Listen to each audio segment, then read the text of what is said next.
It's time for the Rider Dynasty podcast. Let's go!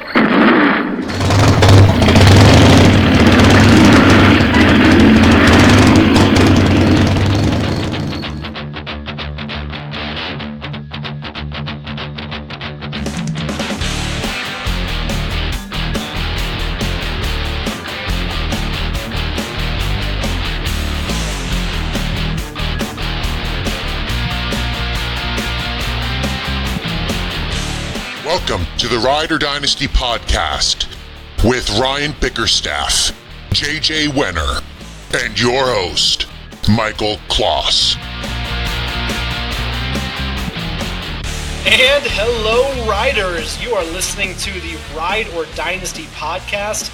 I always say we have an incredible show for you today, but I really do, in fact, mean it. I'm your host, Michael Kloss, and joining me today, I'm not going to lie, are two guys that are really frustrating the heck out of me because we are doing the inaugural Rider Dynasty draft right now, and these two guys are a thorn in my side in drafting some pretty awesome teams.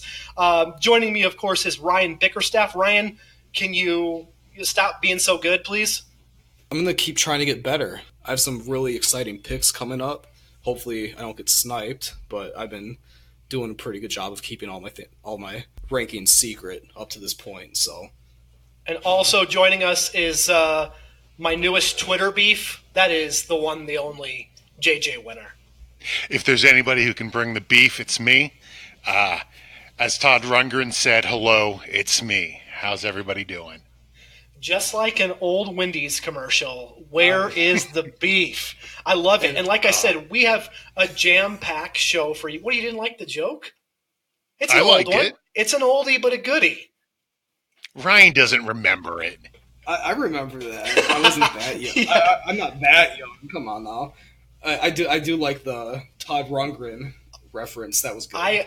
I will forgive you for that. Of course, our listeners are excited that we can continue our division previews. Last episode, we tackled the NFC North. What are we looking at this time, Ryan?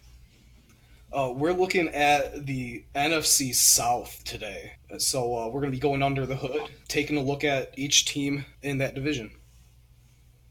Yeah, we're going to discuss all the fantasy relevant players, and each of us will highlight one rising star, one fading star, and one sleeper.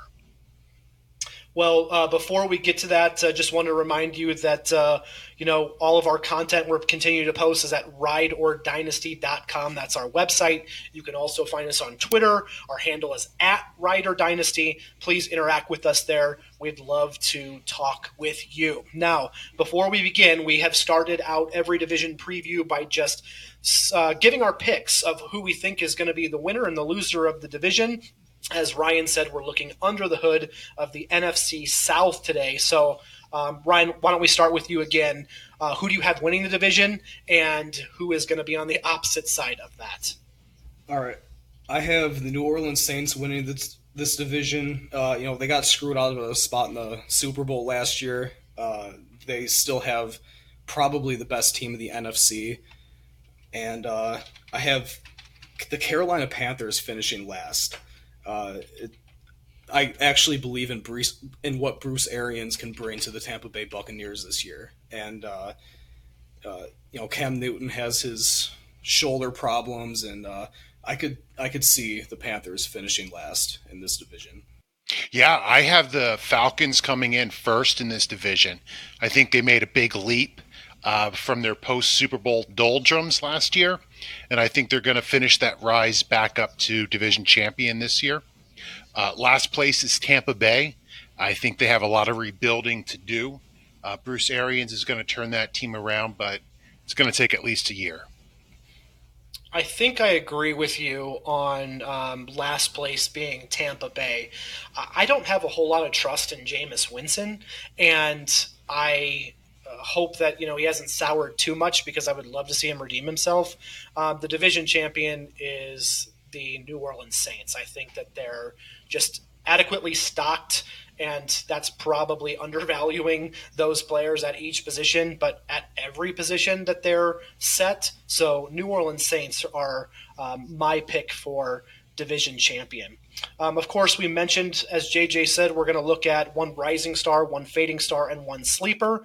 So we're going to go down from quarterback, running back, wide receiver, and tight ends. The Falcons were looking at quarterback to begin, and that is kind of an undervalued quarterback in Matt Ryan. Don't you think, JJ? I absolutely do. He is, I mean, I'm not going to say a rising star because he already is a star in my eyes. So I'm going to call him a risen star. He's moving back up. I actually just traded in a single QB league. I traded Pat Mahomes for Ryan in the first, which is a great value in a one QB league. I have him finishing this season as the 7th ranked quarterback with 30 TDs and a little under 4,000 yards. I think the Falcons are going to end up running the ball a little bit more this year than last year. So I know Ryan's passing attempts are coming down, but with the more balanced offense, I see his efficiency rising, and I would grab him at least in the top 12 quarterbacks. He's not going to finish outside of that rank. You know, I have him, interestingly, which in my sleeper category, just mostly because while the Falcons kind of disappointed in 2018, last year, I don't think really Matt Ryan didn't. He came out the year prior as one of the top 3 quarterbacks as far as fantasy stats. You're looking at almost 5,000 yards in 2018, 35 touchdowns. Yet, why do I feel like he's not getting the respect he deserves in, maybe that QB2 tier? I don't know that I would put him in 1. I just think that he's the perfect target. When you're looking at your dynasty startup draft, to establish a little bit of I'm more of a balanced drafter, and I just think that he's the perfect addition, like in your 6th, 7th, 8th round, and he'll be there, right? But he's still going to produce.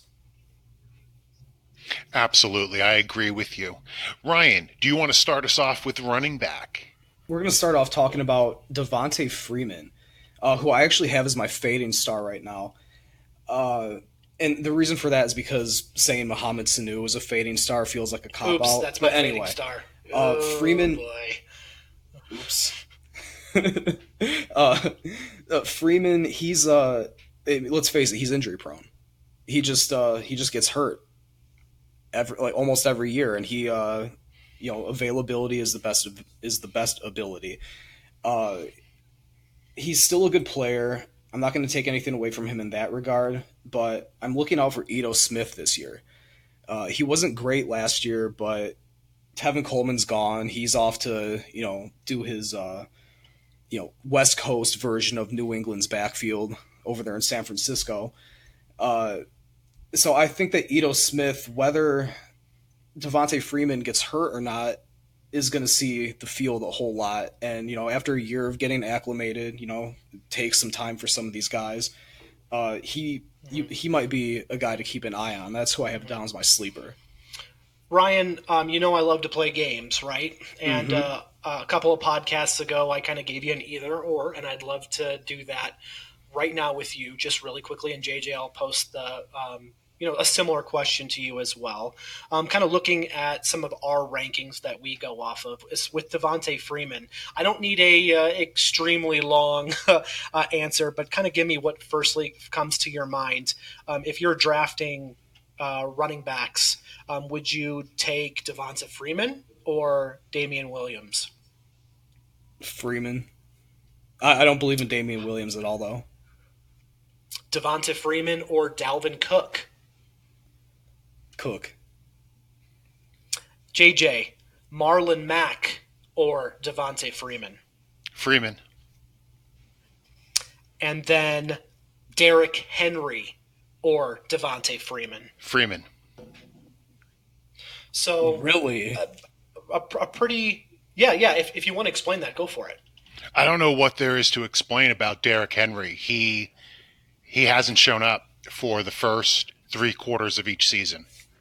I don't know what like miracle drug he's going to take this offseason where suddenly he's going to get it. Right? Didn't we go through this last offseason where this was going to be last year was going to be the year Derrick Henry showed up and then he didn't show up until the last few games He had of the over year. 1,000.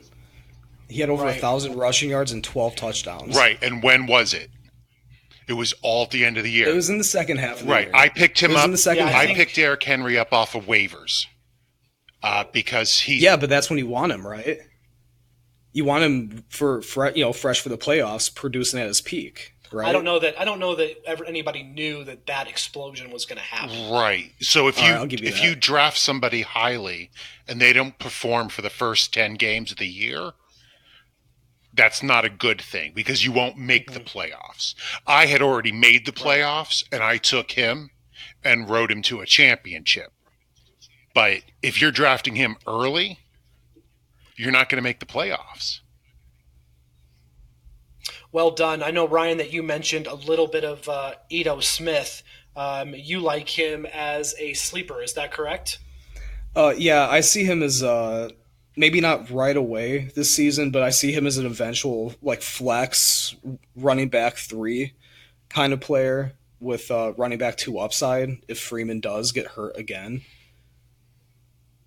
Now, are you banking on, and this question can be to both of you, Ryan, you can tell me first, but are you banking on either Freeman missing time, whether it's injury or just being replaced by Ito, and then maybe Kadri Olesen getting see the field a little bit? Yeah, I could see him getting some snaps. I don't think that short of an injury, he's going to become like a big time, like he's not going to get himself a nice share in that backfield, I don't think, without an injury. But I think he's a guy that, he has some talent. They got him in the 5th round. I could see him being like a change of pace or one of the guys needs a breather. They'll bring in Allison. Yeah, I have Allison getting about 34 carries this year, roughly 8% of the carries. I mean, it's not going to be anything fantasy significant, but I think they're definitely setting themselves up for a post-Devontae Freeman future. I'm also fading Devontae Freeman. I love him. I've loved him since Hard Knocks. I thought he was great. The thing that worries me the most is his concussion history. He's had 3 reported grade 1 concussions in his career, and that's, not in addition to anything that's been unreported in college and in high school. And one more might be the end of it. So I have him getting 214 carries this year. So he is still statting out for me as a top 12 running back.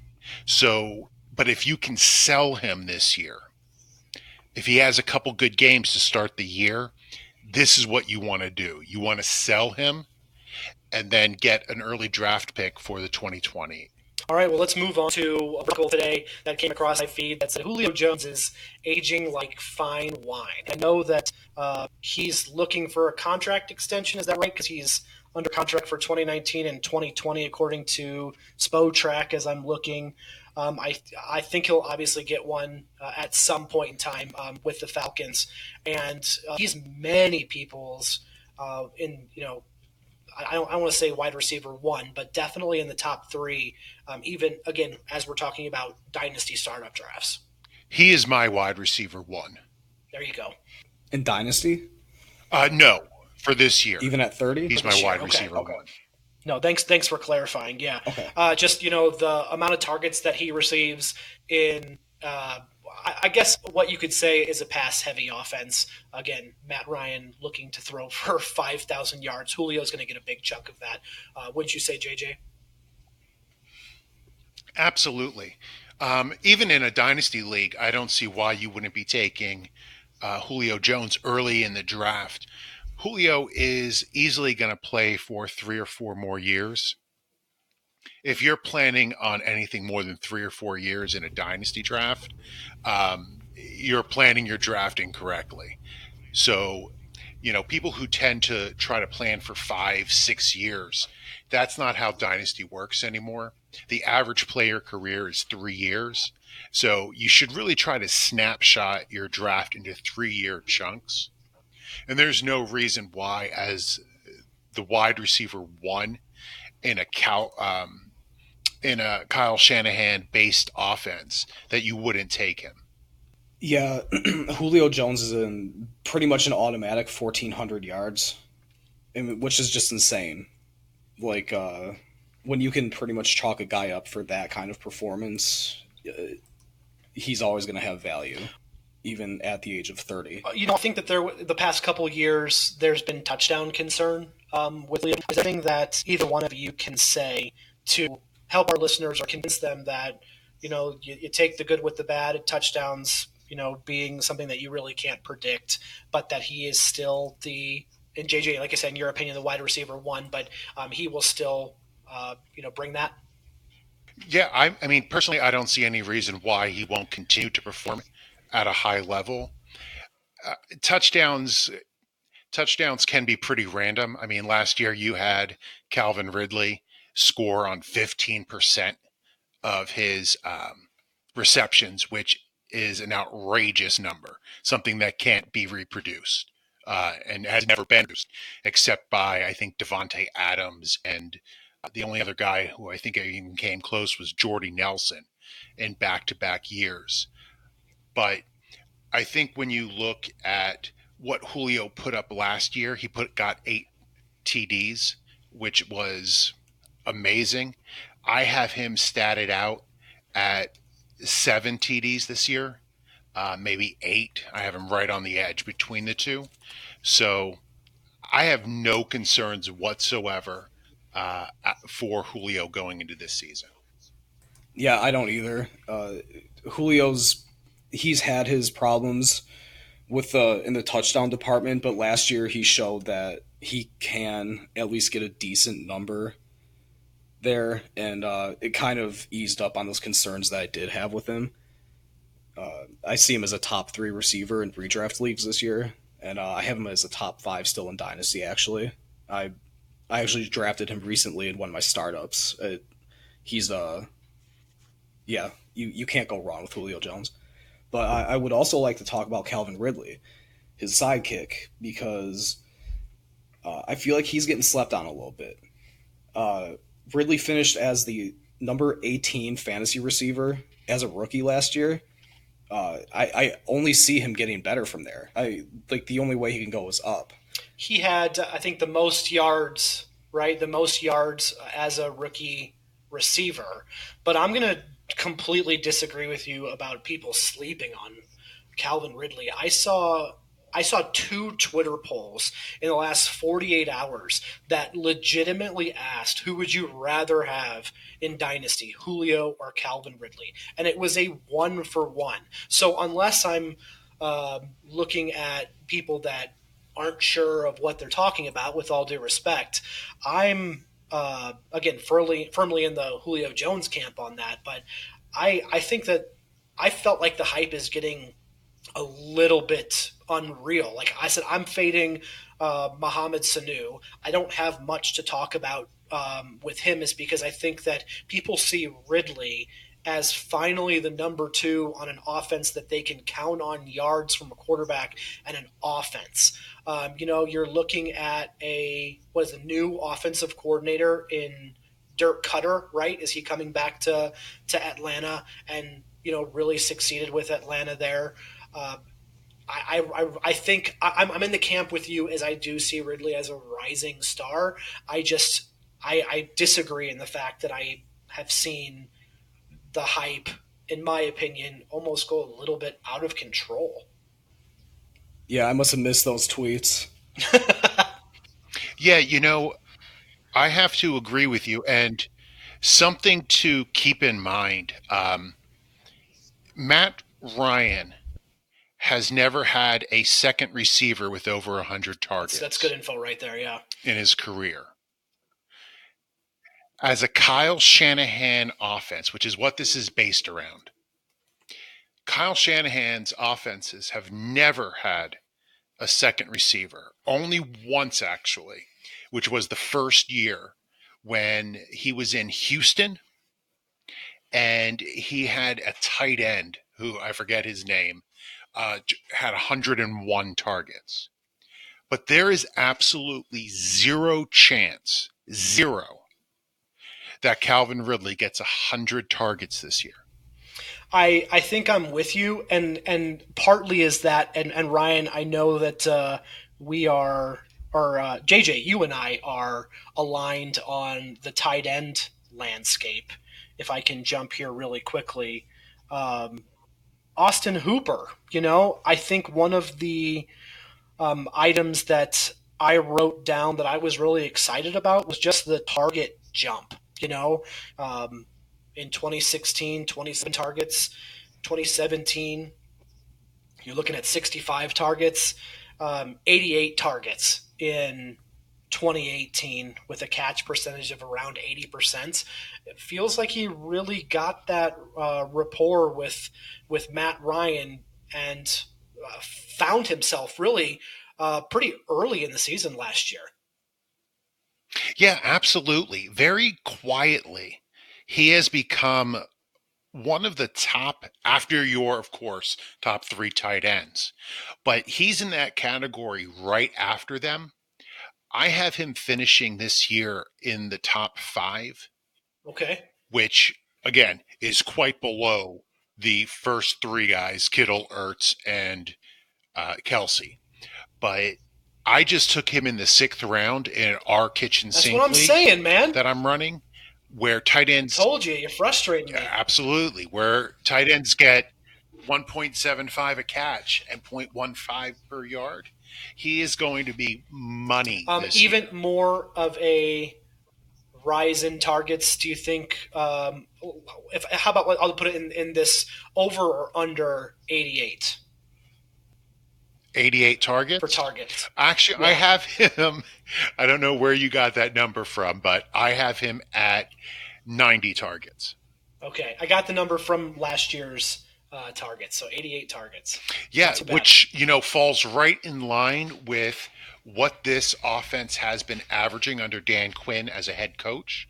The tight end has been getting about 16% of the targets on an annual basis. So let's quickly recap, if you guys are okay with, unless there's any other people that you'd like to discuss on that team. I don't believe so. Ryan, would you just give us a quick recap of your riser, faller, and sleeper? And JJ, follow him up.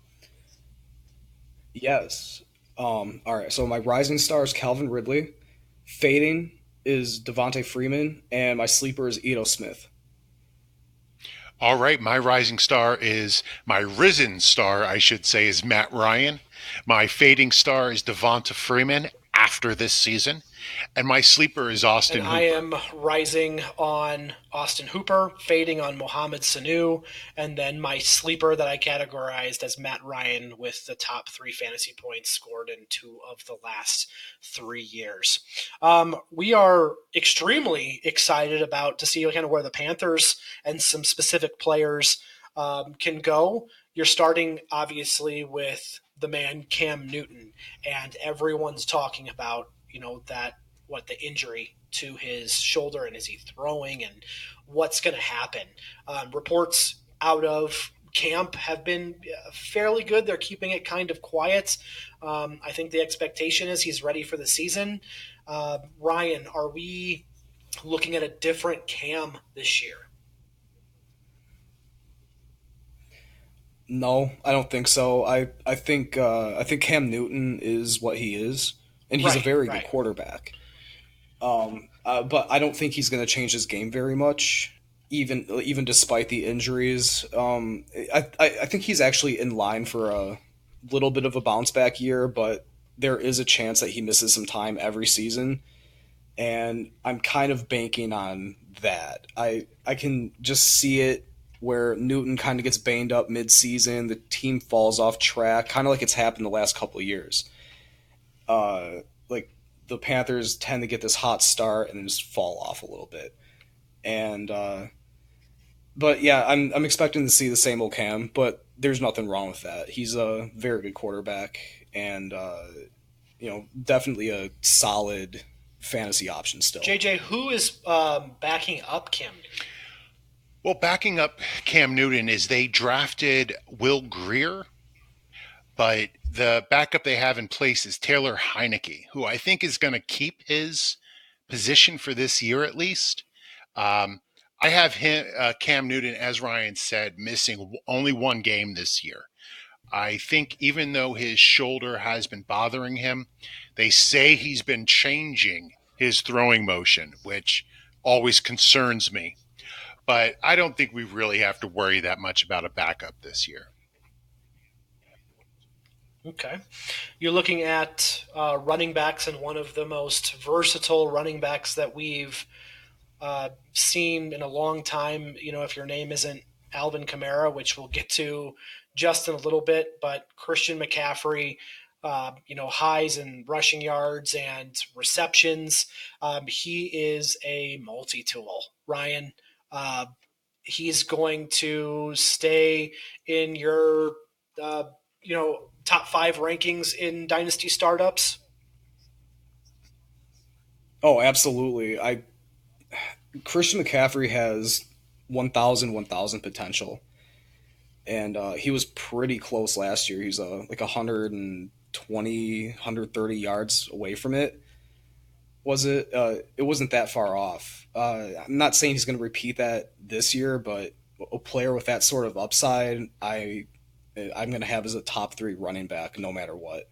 Yeah, absolutely. I agree with you, Ryan. He is an amazing running back, and I don't know if you saw the pictures of him this offseason where he seems to have swole is the goal, as they say.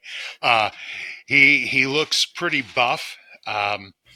So I'm assuming he's adding those layers of armor so that he doesn't get hurt, because he had a lot of touches last year. I don't see him necessarily hitting that 1,000 mark, but I still have him ranked for this year as the number 1 running back. I think I'd probably tend to agree with the 1,000. Ryan, that's nothing against you. He totally has that the potential. I think the guys behind him, Ron Rivera is going to get or spell him, if you will, I guess, and get some of these players on the field. Cameron Artis-Payne, I feel like, has been there for a long time. Rookies Jordan Scarlett and Elijah Holyfield, which watching some of his tape and reading some, just articles and Twitter threads about Elijah Holyfield, a lot of people were really down on him this off season.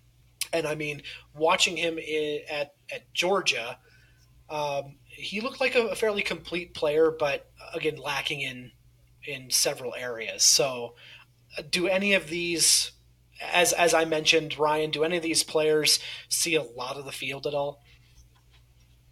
I think Holyfield makes the team. But no, I'm not really seeing it. I think Scarlett and Holyfield will make the team, but they're not gonna be fantasy relevant by any means. I honestly think that Curtis Samuel and DJ Moore are going to see more carries than both those guys. Well, let's touch on that if you'd like, unless you had something to add. No, I was just going to say that definitely Christian McCaffrey is getting the bulk of the carries. I agree with Ryan there. I don't know if DJ and Curtis will outsnap them at the running back position, but he's not too far off in that. Yeah, I might have been a little hyperbolic there, but DJ Moore, just to, I guess, transition into the receivers now, DJ Moore and Curtis Samuel are both really unique talents. They're guys that they can line up all over the field. They both took carries out of the backfield last year. I want to say Samuel, who I have as my sleeper, had 84 rushing yards, and then DJ Moore, who I have as my rising star, had somewhere in the 140 range. I really like this receiver duo a lot, and now that I'm looking at all this offensive talent they have, I'm kind of questioning why I have them losing the division.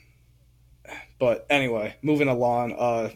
Yeah, DJ Moore. I'm adding him in every league I can. I He's the best receiver that Cam Newton's had since Steve Smith back in 2011, 2012.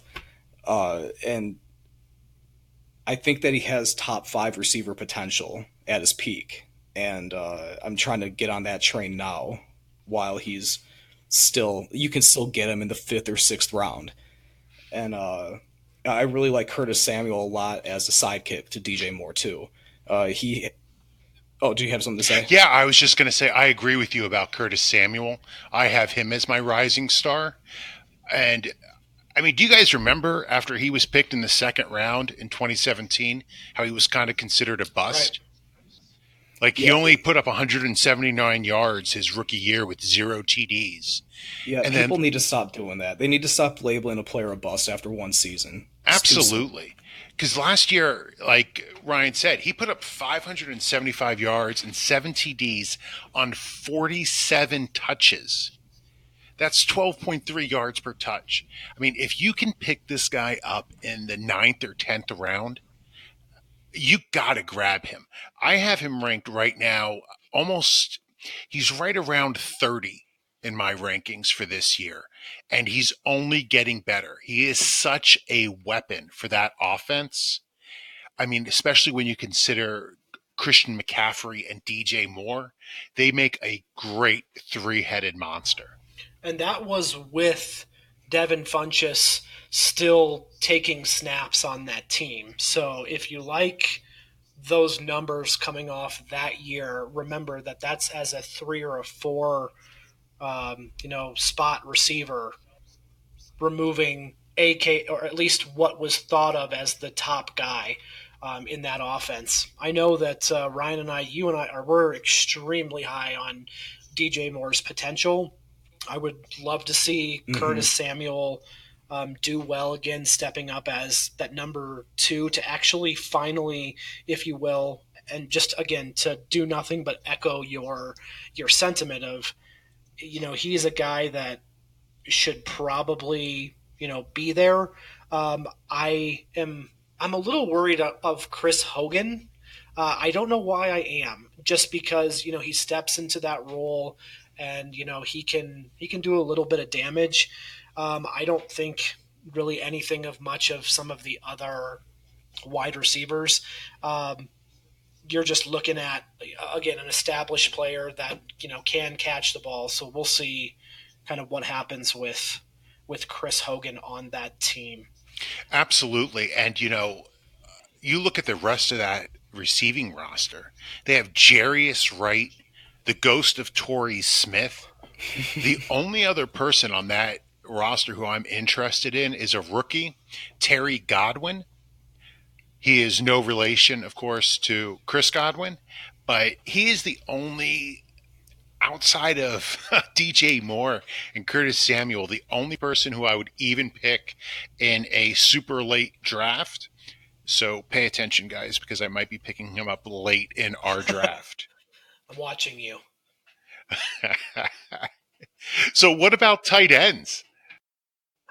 This is unprecedented, right? We have not all come to a consensus on anything. I don't think yet, right? Like since we've been doing this podcast, other than we are all fading Greg Olsen, and for good reason. I don't know if you guys remember the rap album from when he was in Miami. Do you guys ever hear that? I cannot say I do. Greg Olsen had a rap album. I'm probably better off for not knowing that. All right, so everybody pause this podcast and go Google the 7th Floor Crew. We'll wait. Yeah. And Miami. It was quite interesting and a bit misogynistic, but totally represents Miami back in the day. So was it better than Cole Beasley or Le'Veon Bell's rap music? No, and I actually like Cole Beasley. You leave him alone. Yeah, so his days chilling on the 7th floor are fading into the past, like his rapping exploits. So Greg Olsen started his career being healthy for 158 out of 160 regular season games. You want to talk about consistently healthy. But these past 2 years have been a mess for Greg Olsen. And unfortunately, time's undefeated, which I know you guys feel the same way about Greg Olsen, but I am so excited about Ian Thomas. So if I may, can I talk about Ian Thomas for a You have second? the floor. Have at it. So this kid is 23. He's poised to take over for a very prolific role that Greg Olsen has been manning. You can take this kid so late in the draft and have him pay off of you.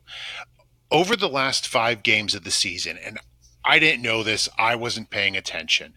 He scored 61.6 fantasy points with 25 receptions, 246 yards, and 2 TDs. So right now, I have him ranked as my 23rd tight end. I looked at ADP, and he's going off the board at tight end 22, with Olsen right behind him at 23. I would recommend picking him early because he is walking into an beautiful role as the tight end for Cam Newton. And I think if you take him around 15, he might have a tight end 1 upside, depending on Olsen's health this year. All right, you heard it there. Hope you, when you came back from your YouTube rap extravaganza, you penciled Ian Thomas into your plans. Can I just mention that Olsen rhymes third leg with Greg?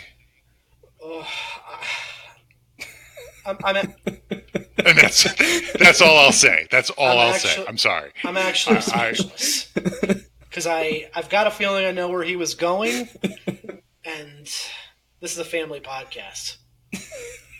Yes, it is a family Oh my God. podcast. Do you guys have anything else about these tight ends? No, I think you pretty well covered that, actually. Now I am not going to be able to think about that without thinking about third leg Greg. Fantastic. Well, if I may then, may we move on to the Saints? Yeah, but first, let's do a March quick him in. recap. Oh, I forgot the recap. Thank you, Ryan.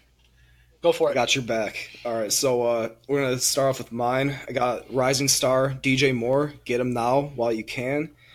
Fading, Greg Olsen. And my sleeper is Curtis Samuel. My rising star is Curtis Samuel. My fading star is third leg Greg.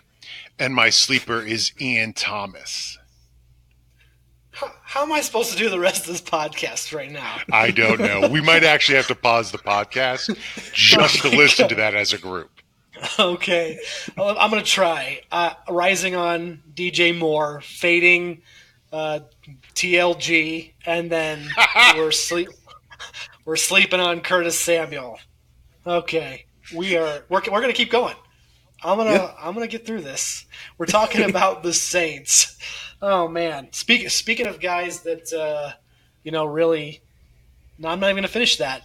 Looking at Drew Brees at quarterback, a guy that has established himself, record setter.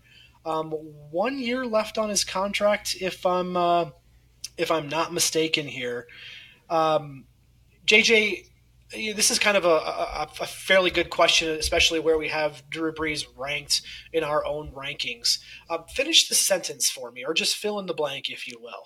Drew Brees plays for blank more years in the NFL.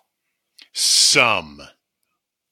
No, that's not an answer. That's me cheating. He plays for 2 more years. Okay. So then most likely we have him signing a contract extension after this year, finishing his career out, we're guessing, with the Saints, that we can, again, pretty much count on that. So then that means that puts the Saints in still a Super Bowl window for 3 more years. Is that safe to say? As long as Drew Brees is the quarterback, I could say they're at least contenders. I agree. I'm fading Drew Brees, and I hate saying that. I'm a fan of Drew Brees, but I have him ranked as my 17th quarterback, QB 17 this year. But he is beginning to. He's on the downturn of his career. Last year, he threw for his lowest total yards since 2005, and he had his fewest attempts since 2004.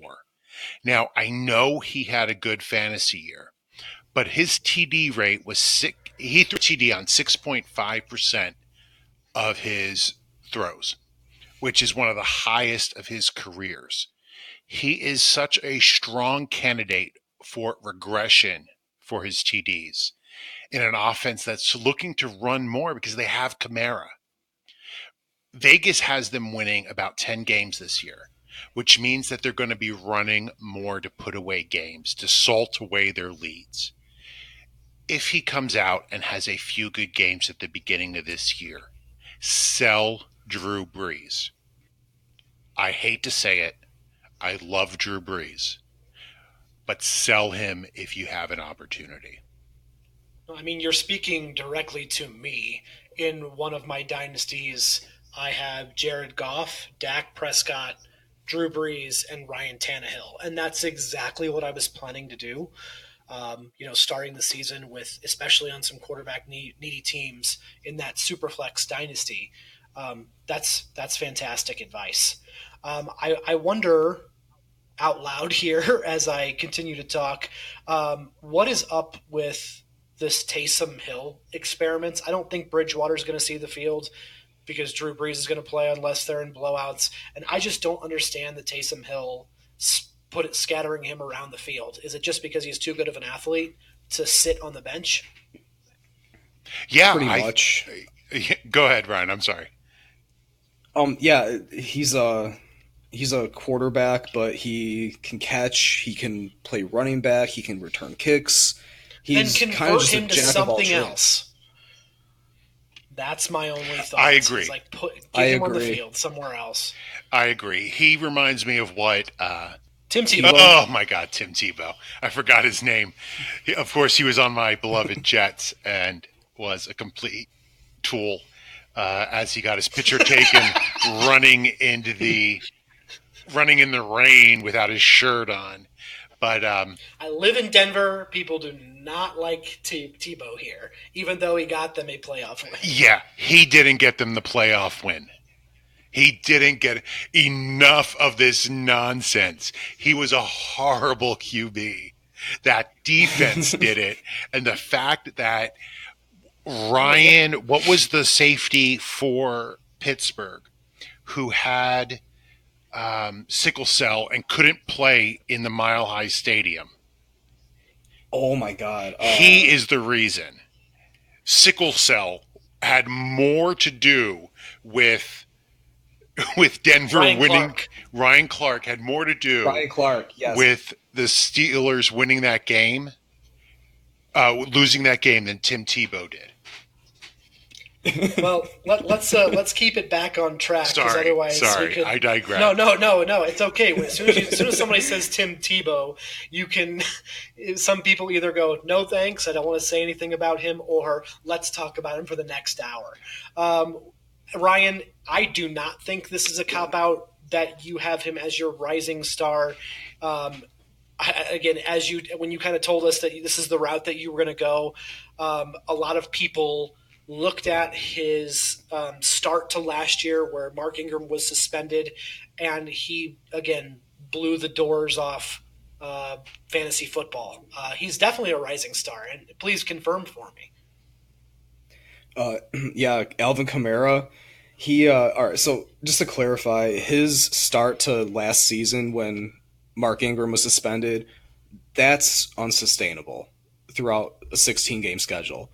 However, I think that Alvin Kamara can finish as the running back one this year. He's just, he hasn't really been that lead guy yet, and now he showed he can do it last year. He's finally stepping into that role. He's yet to rush for 1,000 yards. He's going to do it this year.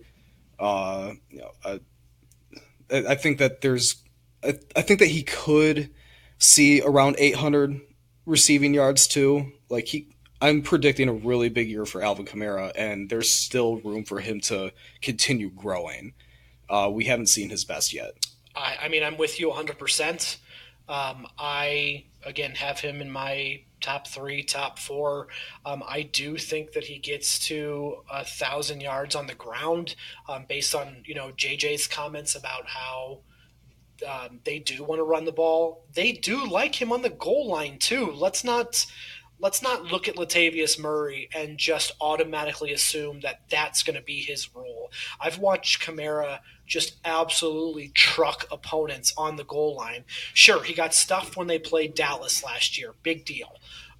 He is, again, still a force, still a shot at 1,000. But I'm more looking at his receptions and the fact that now if Drew can still go down the field, if they want to curb him back a little bit, they will give him the short passes in the flats and get him in space. That is where he succeeds. There's no reason to try to game plan or sneak attack with Kamara because he's way too versatile. Plus, the receivers on the Saints, we know that they can get open, and we know that Sean Payton is an offensive genius. And yes, I'm going to label him that, which makes Kamara that much more dangerous.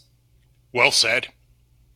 Couldn't have said it better myself. Yeah, I mean, other than some of the other running backs, like I said, like Latavius Murray, like Buck Allen, we had Noah Hills on the podcast, which was a great episode if you want to go back and listen to that.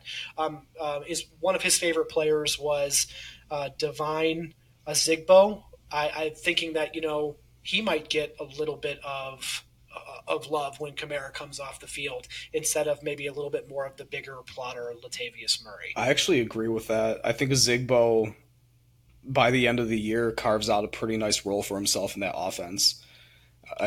It's crazy that he went undrafted, but good players are found in the undrafted pool every year, and 2019 is going to be no different.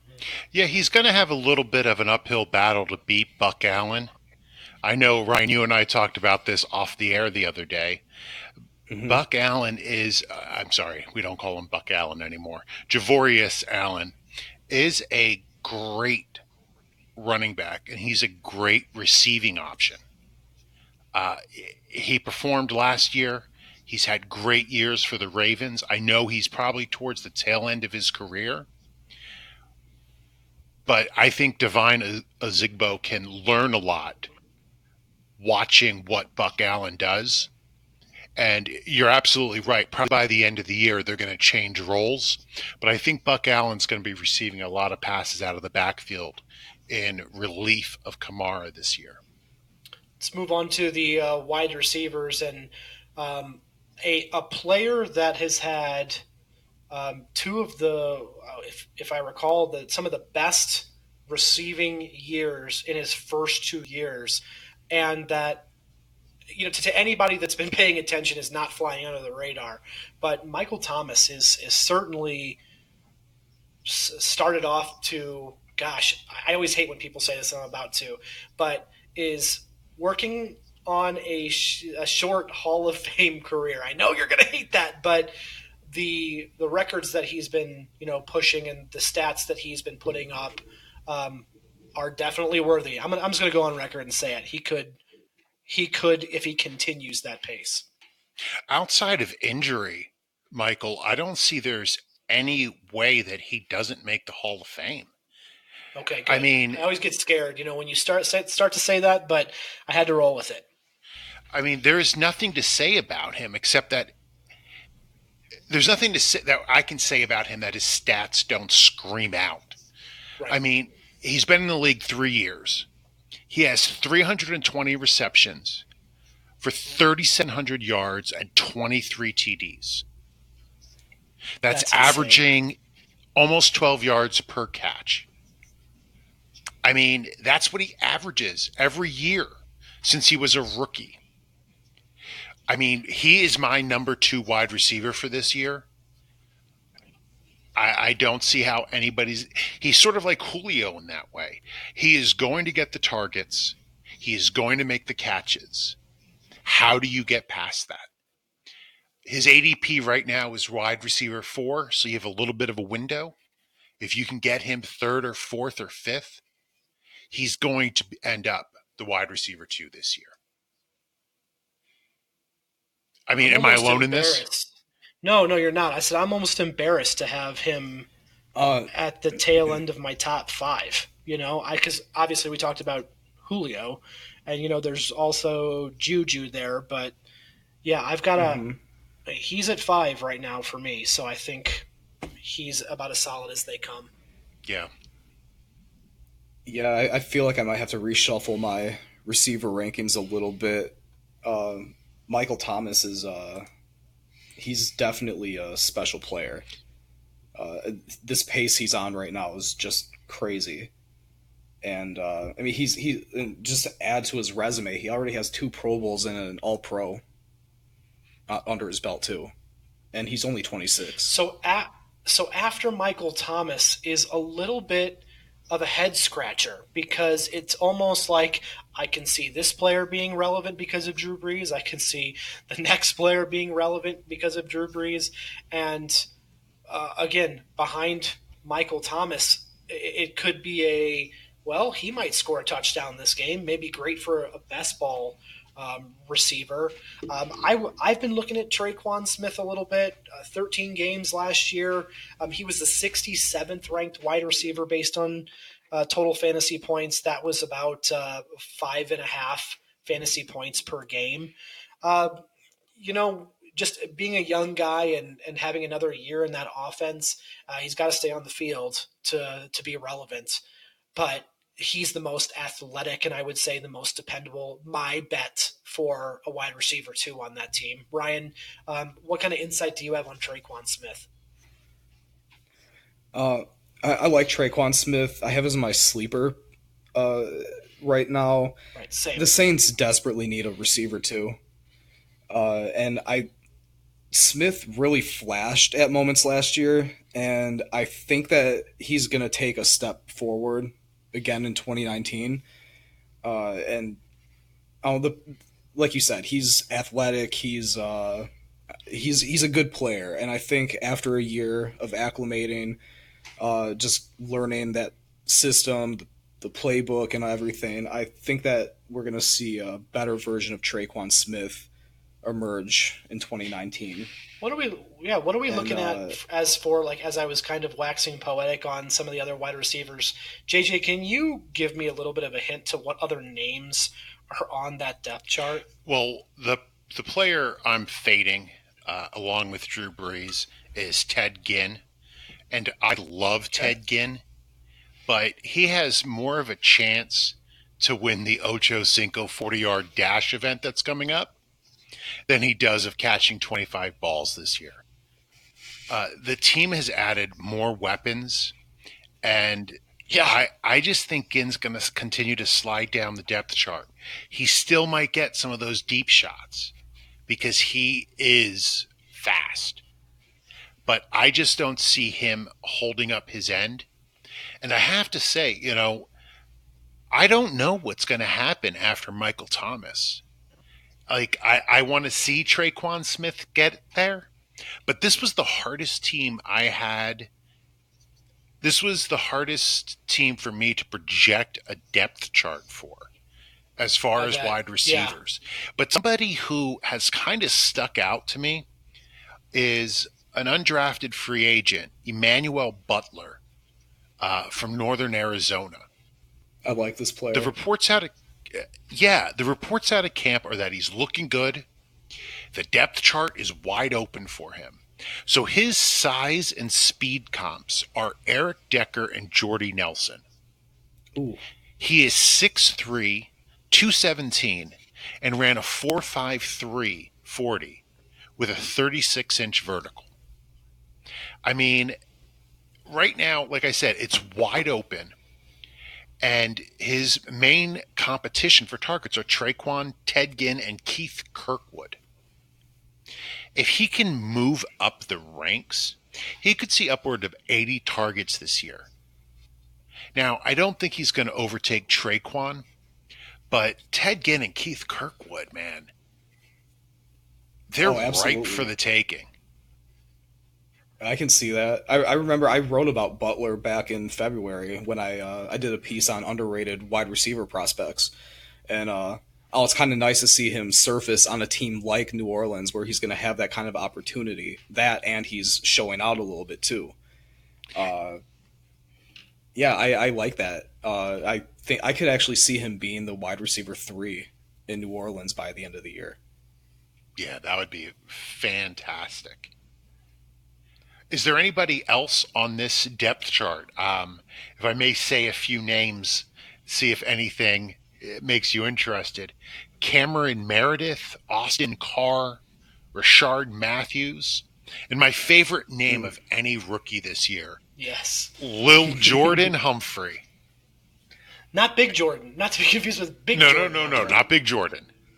Not the GOAT. Lil Jordan. This is Lil Jordan. Yeah.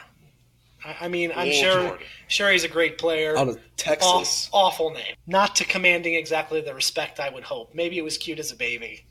Oh, yeah. No, I think he went by LJ in college. Yeah, that sounds a little bit better. Are any of these guys like Cameron Meredith? I know he flashed in the past. Rashard Matthews. He was good in Chicago like 3 years ago.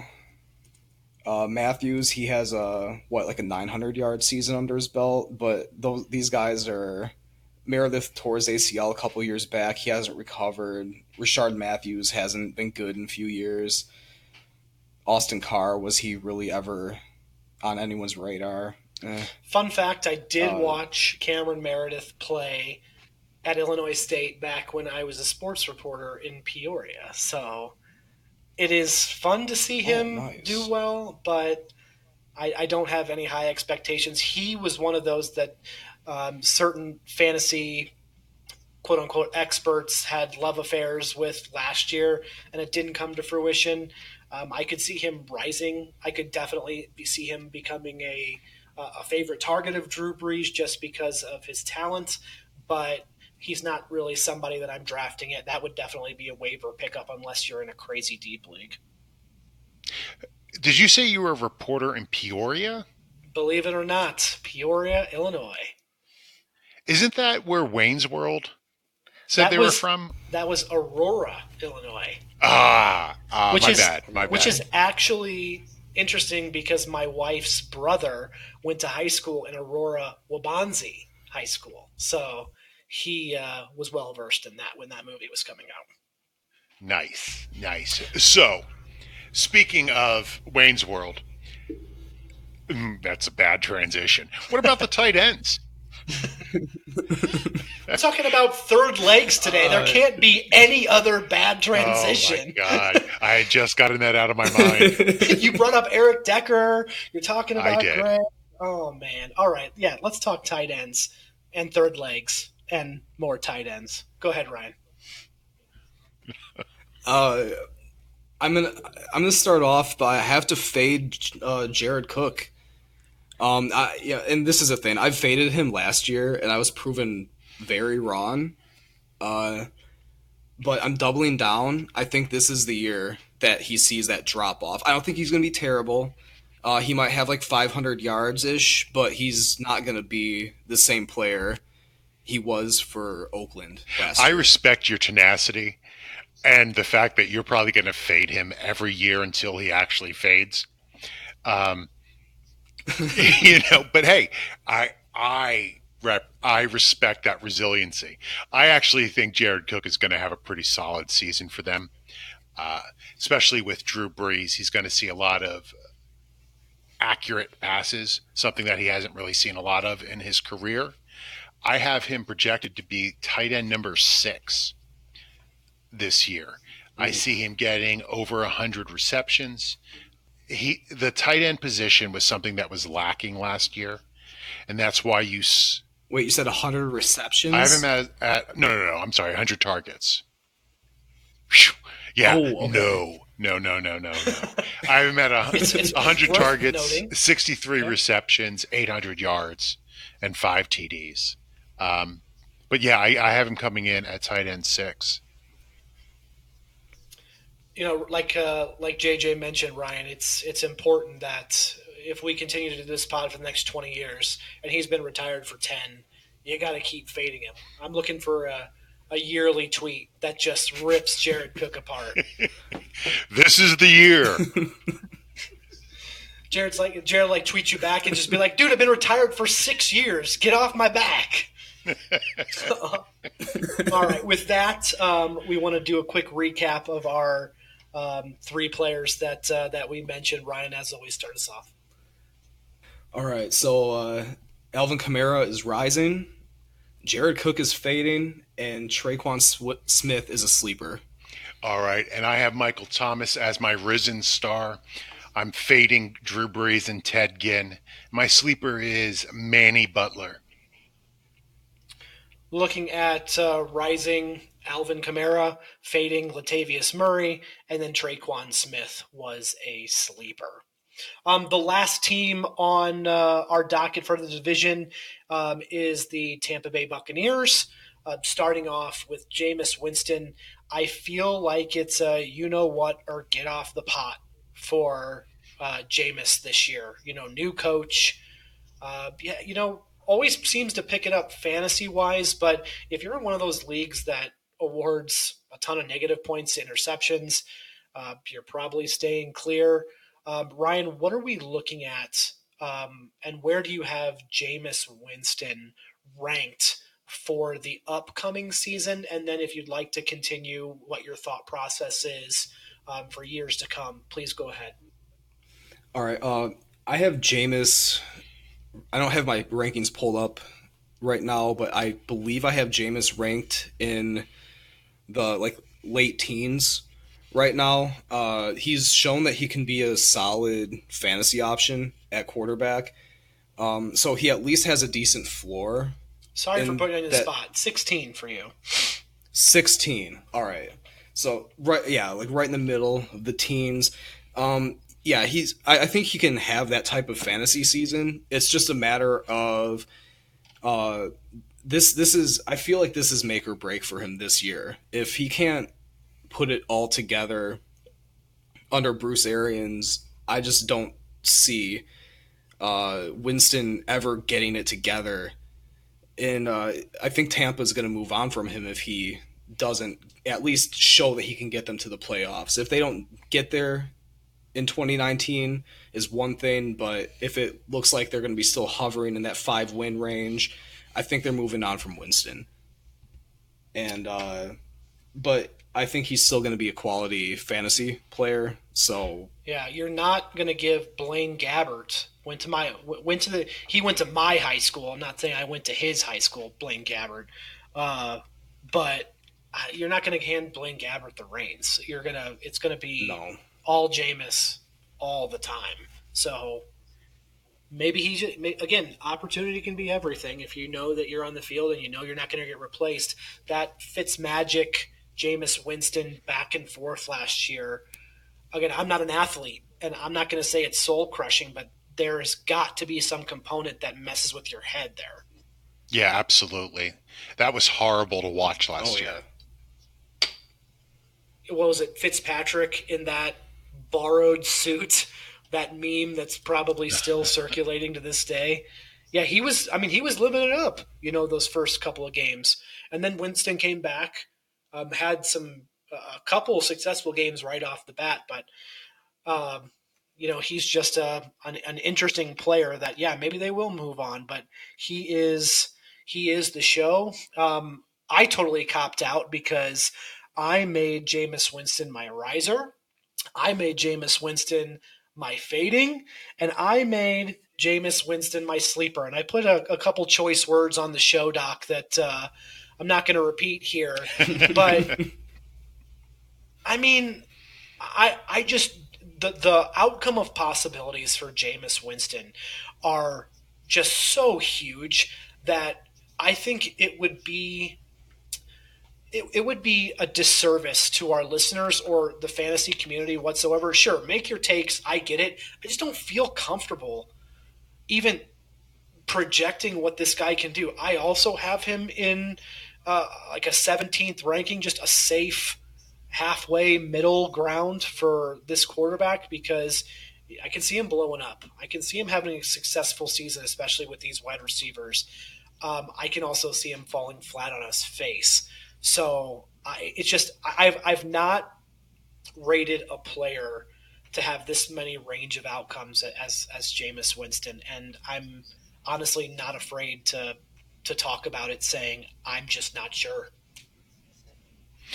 It would seem that this range of outcomes has made you very crabby. Yeah. King Krabby. Thank you. Dad joke. Yes. I mean, you could have, I also would have accepted Eat the W, which was very odd, by the way, if you saw that video. Yeah, that was pretty bad. Not exactly hype material. No. But no. So, again, one of the conversations that everyone wants to talk about is the running back situation here. That's also kind of a big question mark, JJ. Absolutely. Peyton Barber kind of took over that role last year, but I am fading Peyton Barber. So he had 3.7 yards per carry last year, and I know we're not supposed to care about yards per carry, but I mean, he was just about as unexciting a player as we have seen in a long time. Now, I still think that he's going to see the majority of the carries earlier in the season, but watch out for Mr. Rojo Rising. And by the way, that's trademarked. Mr. Rojo Rising. Little Doors? Only as long as you sing it. Yeah, like I like the music references tonight. And my vocal stylings. Don't you dare apologize. But I look for Ronald Jones to start taking away those carries a couple games into the season until they have about a split. And Bruce Anderson is also going to steal some of those away.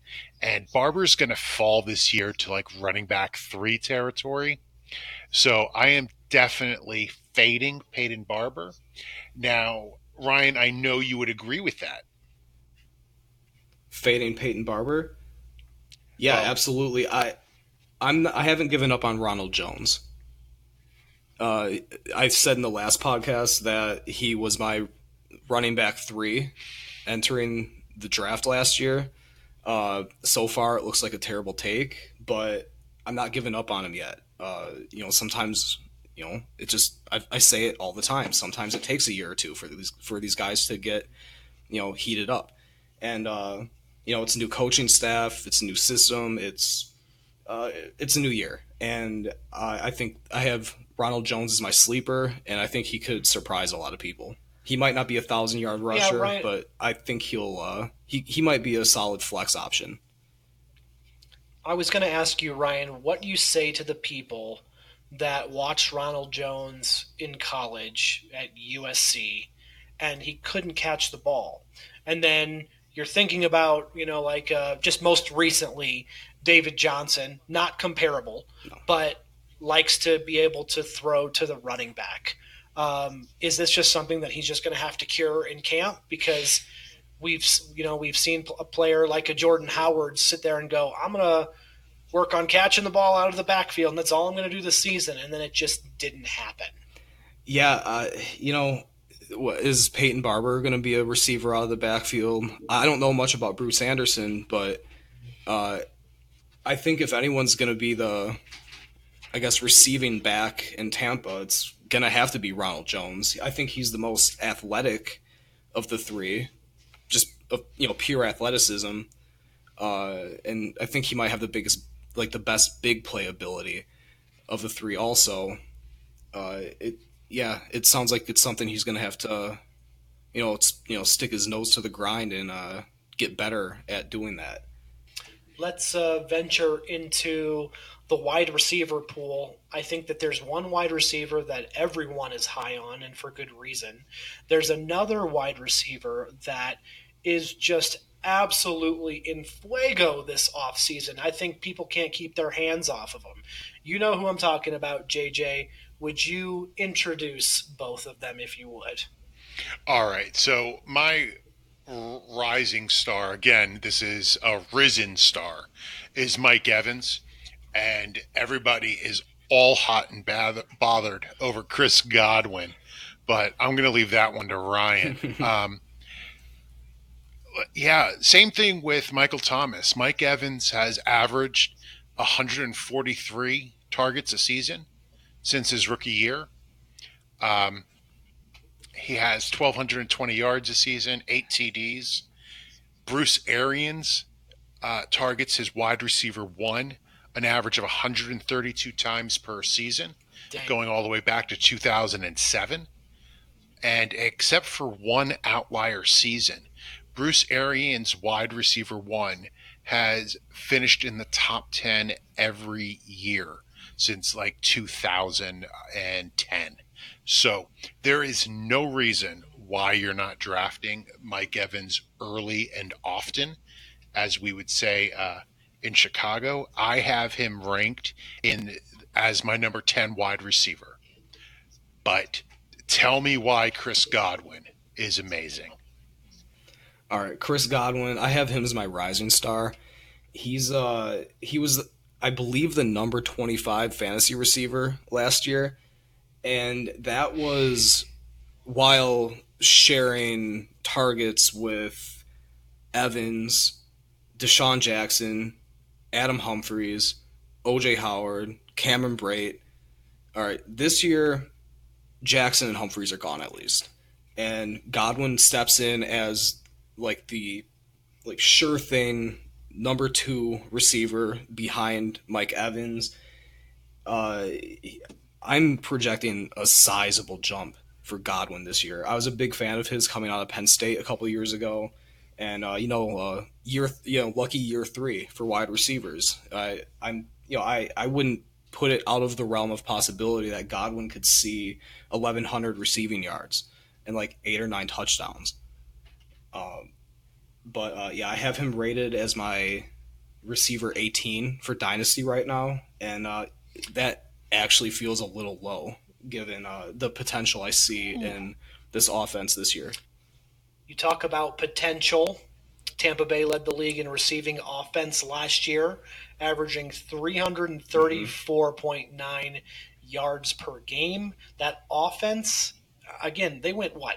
They went 5-11, and they finished 3rd in the NFL as far as offense, behind KC and the Rams. So, again, I know that you use the word potential, but think of it in terms of those numbers. There's going to be, JJ, I hope you agree with your projections that there will be a rise there with that offense? No, absolutely not. Oh, okay. Last year was an outlier season for them. I mean, you had Ryan Fitzpatrick just chucking the ball every time. Well, yeah, said. Okay. And you're absolutely right. I want my thought process is, Bruce Arians is here. They're only going to go up. Well, there's no room to go up. I mean, if they took a step up, they'd be Kansas City last year, and they're not Kansas City. But Kansas City is not expected to be Kansas City either. Maybe I'm just following the wrong trail. No, my logic, at least. You're absolutely right. So if Kansas City is taking a step back, how can Jameis Winston not take a step back? Touche. So I definitely see them taking a step back. I still see them performing at a decent level. I think they're going to throw the ball a lot. Arians loves his passing attack. I have them passing 60% of the time. They're going to be behind a lot, according to Vegas, because they're going to have a losing record. So they're going to always be trying to come from behind and win games. So I think there's going to be a lot of targets available. I just don't know if Godwin is, as a wide receiver 2, is automatically going to get over 100 targets. It's that difficult position to be put in when you're not the guy. Now, I think in the background, behind those two somebody who I see as a possible sleeper is Justin Watson and Scott Miller. So Justin Watson last year, he came out of Penn. He's a smart guy, Ivy League. He's tall, he's fast. They have a lot of these guys now. Um, Scott Miller, Bruce Arians is raving about, saying that he is just like John Brown, a smoky Brown for you, who performed very well for Bruce Arians. And then they also have DeMarcus Lodge, who is a guy that I kind of like as a sleeper this year as well. So, there's a lot of open space behind those top two wide receivers to pick up some of those targets. Yeah, and don't forget Anthony Johnson out of Buffalo. Yeah. He looked really good. Another undrafted guy, but I think he's better than his undrafted status suggests. Either of you willing to give Brashad Perryman another chance? No. What about Bobo Wilson? Do you guys remember him from from Hard Knocks? I'd be lying, I'm Vaguely. not gonna try to pretend like I know who that is. He was a knucklehead, a local kid. But it's good to see him always on the roster, so he's still earning money. Yeah. Ryan, you are and have been fairly high on O.J. Howard this upcoming season. What can you tell us about O.J.'s prospect status for the upcoming year and beyond? O.J. Howard is an incredibly talented tight end. He's entering year 3. He was having a breakout last year in year 2, and he got hurt midway through the year. He was on pace for over 900 receiving yards and something like 8 touchdowns. I don't see that as unattainable in 2019. I think he could maintain a similar pace and finish with numbers in that area. He's going to be on the field all 3 downs. He's a great blocker, great receiver. He's bigger than anyone that's going to be matched up on him. He's just a nightmare as far as matchups.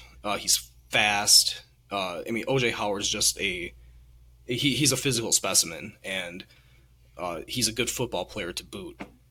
And especially if that offense gets clicking on all cylinders, he can stay healthy. He can be the best tight end in the NFL. I don't know about being the best tight end in the NFL, but he is my number 4 ranked tight end. He's about 30 points behind that triumvirate of those top 3 guys, only because I don't think he's going to receive the target share, right? That Zach Ertz or George Kittle or Travis Kelce see every year. I don't see O.J. Howard getting over 100 targets, right? Which limits his upside, right? Obviously, but you're right. I'm not very true. I've never been big on O.J. Howard. I drafted Austin Hooper instead of him, and I think I may come to regret that. But Austin Hooper, I have him getting almost 1,000 yards this year. JJ, Hunter Henry or O.J. Howard, who would you rather have? O.J. Howard.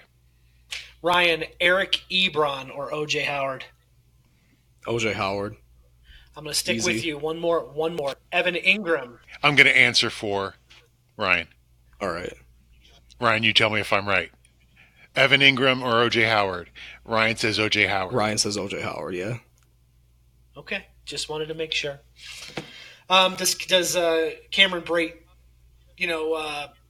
get into that? Because Jameis does like Cameron Brate a lot. Has talked him up. Does look for him quite often. I think he does. I mean, you talk about, if anything, if OJ does get injured at all, I think Cameron Brate slides right in there. But even if they're both healthy, I have right now, as I said, OJ Howard is predicted for 58 receptions, and I have Cameron Brate at 36. So he's definitely going to receive targets. All right, Ryan, let's recap our risers, fallers, and sleepers, and take us home. All right. So I have Chris Godwin rising, Jameis Winston fading to this year's make or break, and Ronald Jones is my sleeper. All right, my risen star is Mike Evans. My fading star is Peyton Barber. And my sleeper, I think I named like 5 sleepers. Justin Watson, Scott Miller, and DeMarcus Lodge. And like I said, my riser, my fader, my sleeper is the one, the only, Jameis Winston.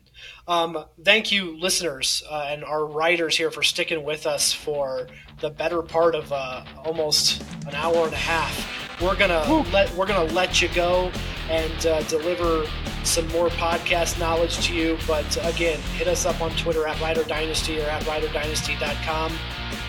Why don't you take us out, guys? I hope you have a great night. Hey, we'll see you in the next one. Give it a name.